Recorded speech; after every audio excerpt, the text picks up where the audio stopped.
గుంటూరులోని వివిఐటి యూనివర్సిటీలో graduation ceremony ఘనంగా నిర్వహించారు. ఈ స్నాతకోత్సవ వేడుకల్లో క్లాస్ ఆఫ్ 2025 కు ఉత్తమ ప్రతిభ కనబరిచిన 11 మంది విద్యార్థులకు బంగారు పతకం, ప్రశంసా పత్రాలతో పాటు 1195 మంది పట్టభద్రులకు డిగ్రీలు ప్రదానం చేశారు. 2021 నుండి 2025 విద్యా సంవత్సరానికి గాను అత్యుత్తమ ప్రతిభ కనబరిచి కళాశాల టాపర్ గా నిలిచిన విద్యార్థిని పరుచూరి బిందు రేణుకకు వాసిరెడ్డి వెంకటాద్రి బంగారు పతకాన్ని ముఖ్య అతిథి ప్రొఫెసర్ కె మధుమూర్తి అందజేశారు. ప్రతి విద్యార్థి డిగ్రీ పట్టా వెనుక ఎంతో మంది విద్యార్థుల తల్లిదండ్రుల త్యాగాలు ఉంటాయని ఈ సందర్భంగా ప్రొఫెసర్ కె మధుమూర్తి తెలిపారు. విద్యార్థులు భవిష్యత్ ప్రపంచంలో ఎదురయ్యే సవాళ్లను అధిగమించి విజయాలు సాధించాలని ఆకాంక్షించారు.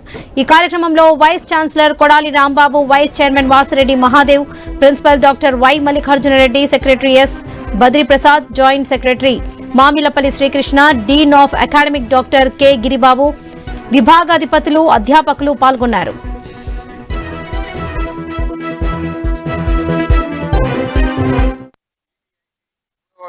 గ్రాడ్యుయేషన్ సెరమనీ బ్రహ్మాండంగా జరిగింది.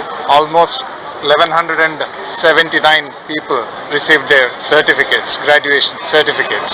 ఈ సందర్భంగా చాలా చక్కగా ప్లాన్ చేసి ప్రోగ్రామ్ కండక్ట్ చేశారు.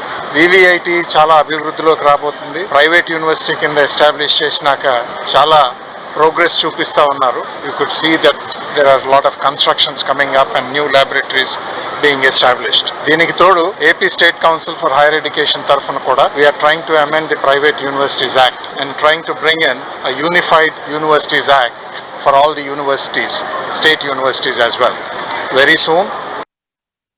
ఇన్నాళ్ళు విద్యా సంస్థలు, ఫ్యామిలీస్, పేరెంట్స్ పిల్లలందరినీ రక్షిస్తూ ఉంటారు. ఇప్పుడు రియల్ వరల్డ్లోకి వెళ్తున్నారు, నిజమైన ప్రపంచంలోకి వెళ్తున్నారు. అది చాలా కాంపిటేటివ్గా ఉండబోతుంది. సో ఎక్కడికి వెళ్ళినా బాగా కష్టపడి సాధించమని, ఇదంతా కాకుండా మంచిగా ఉంటే ఎక్కడైనా సరే బాగుపడతాం అనేది వాళ్ళు మంచి పర్సన్స్ అవ్వాలని కోరుకుంటూ కన్వకేషన్ డే అడ్రస్ చేశాం. అది మీకు కూడా ఒకసారి మీ ద్వారా కూడా పిల్లలు చెప్తున్నాం. Thank you.